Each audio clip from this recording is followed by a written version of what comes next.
What's going on, everyone? Daniel here. It's time to review Stranger Things Season 1, Episode 2, titled Chapter 2, The Weirdo on Maple Street. Spoiler review. Make sure you have seen the episode. It should take me about 2 minutes to recap it. Then I'll give you the pros, cons, and final score. Thanks so much for joining me. So, of course, at the end of Episode 1, Mike and his friends found Eleven in the woods. So, in the beginning of this episode, Eleven is at his house. He gives her some clothes, and she's going to sleep there for the night. In the morning, he gives her some waffles. So, you know, she tries out new things. I think she only had a hamburger and french fries. Now she has some waffles in her. There's still a search party going on for Will.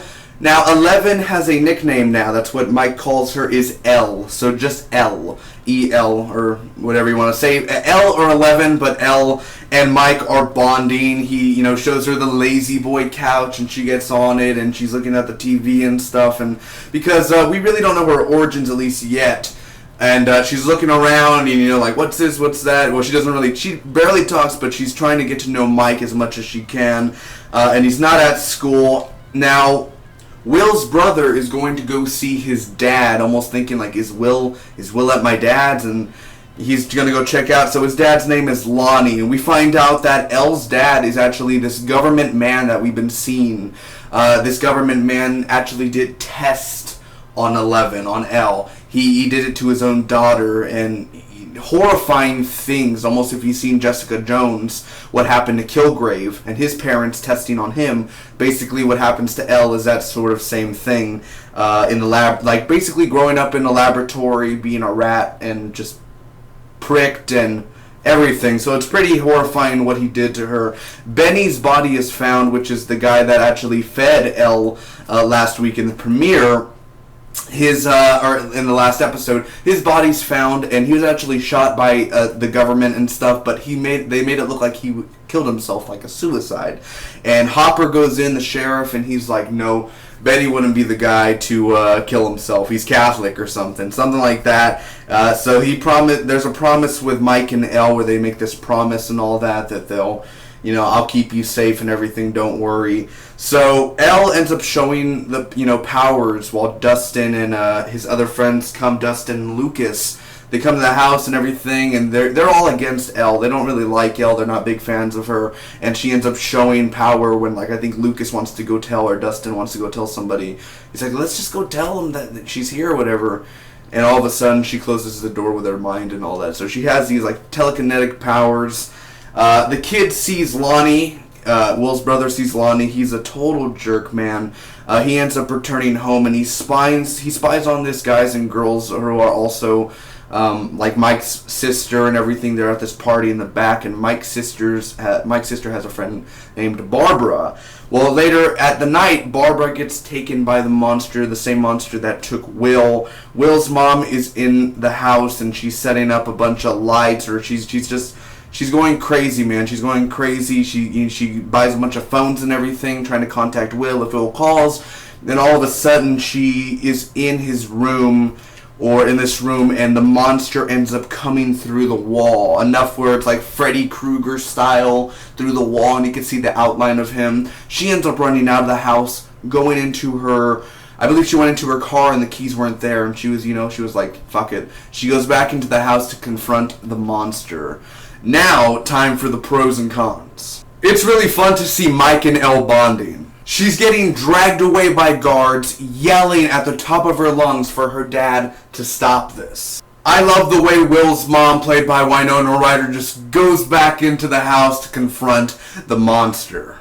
Besides Winona Ryder being a badass in that scene, I do have to say in the other scenes in the episode, when she's near the phone and everything, or she's talking to Will's brother, she does kind of over the top act a little bit. Just like the premiere, Lucas, Dustin, and Mike's chemistry is great. Now, honestly, Will's brother spying on the girls in the party that they're having, taking photos with his camera, that's creepy, but the way it was done, and I mean, he's in the woods, it's dark, nobody's out there. Besides monsters, there's also psychotic people out there, there's cannibals. I mean, I don't know where he's living, the area he's in, but being in the woods late at night in his area doesn't seem like a great idea. So it was creepy, and I believe there was a scene where something passed by him or something, or there was some weird rustling in the back. that was pretty creepy. The opening of the episode was really funny because when Elle was reacting to all this stuff, she's not really talking, and he's like, you want to change, you know, like he gave her clothes, Mike gives her clothes, and then all of a sudden she's taking off her shirt, and Dustin and Lucas are like, ugh, you know, like, I mean, because, you know, she's young, and, you know, girls' cooties, and, you know, all that stuff, so I thought that was a pretty funny mix. Just with all of that, the way he reacted, he's like, no, change in there, and then, like, she's like, he's closing the door, and she, like, stops the door from closing. Just her reaction and the way that she's playing it all. And then the look at the waffle and everything, like, what the hell is this? I thought it was just really great of just that opening there. The practical and CGI effects in here are very well done. Again, like I said, it reminds me of that Freddy Krueger when the monster's going through the wall, and it's the outline and everything. That brought me, again, like, nostalgia and stuff. This whole show, that's what it does best. It reminds you of the 80s and late 70s, and the music in here, too. I mean, what Will's brother's listening to, the music and the time and the clothes and the hair and everything. I mean, it reminds you, the 80s was really one of those fun times, man. It reminds me, like, the 80s, this ain't no, like, damn John Hughes TV show or anything, or, like, a movie's theme. This is, like, dark, creepy, depressing shit. Now, even though Lonnie's not a huge character, it's Will's dad. That's why Will's brother went to go visit Lonnie to see if Will's there and all that. He is a jerk. He is a douche. It seems like he doesn't care whatsoever of the situation. I was just kind of shocked that they didn't show more Lonnie. It's like Will's brother traveled all the way over there just for a simple, I don't know where he's at, you know, and then he just ends up leaving, you know what I mean? Like, all that travel, all that, the gas and the money, just to go that. It was just, you know, it felt a little off a little. I mean, but I thought he was interesting, that actor and everything of him playing that. Probably the most stupid and most feel-bad part of the episode is when they're at the party in the back. It's technically 4 people in the back, and they're stupid teenagers. Barbara was just brought along. Barbara doesn't deserve to be taken by a monster. She doesn't.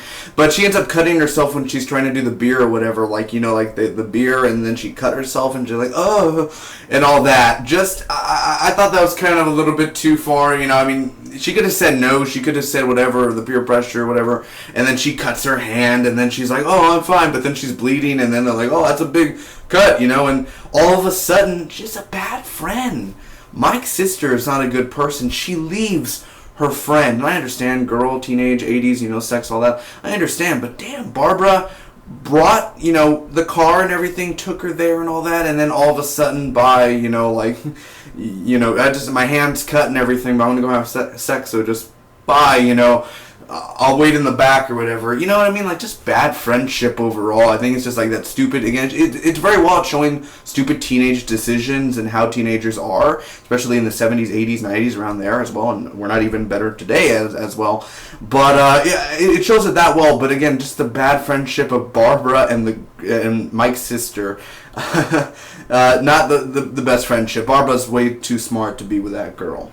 Overall, I thought this episode was really good. From Elle and Mike bonding, her reacting to the world, Barbara being taken, which I thought it was a little predictable when she was outside in the swimming pool and everything. That was a predictable moment. And then you have Will's brother not even looking at that exact moment. That's something that I was kind of like, really, that's happening and all.